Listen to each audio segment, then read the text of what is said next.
In most cases, online guitar lessons focus on one genre, or a couple of genres.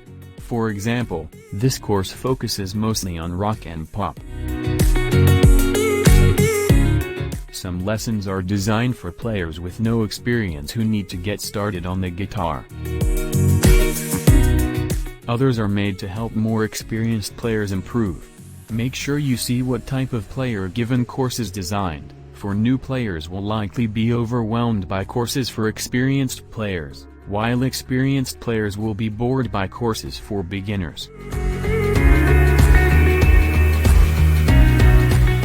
Some lessons are designed for players with minimal practice time.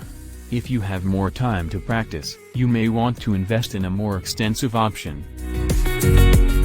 Each set of online lessons is different, but most lessons for more experienced players specialize in some way.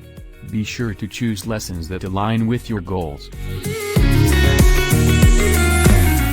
This is less important, as many genres can be played on acoustic or electric guitar. However, if you want to learn more about electric guitar tone and playing secrets, you may want to choose a course that is more geared toward electric players.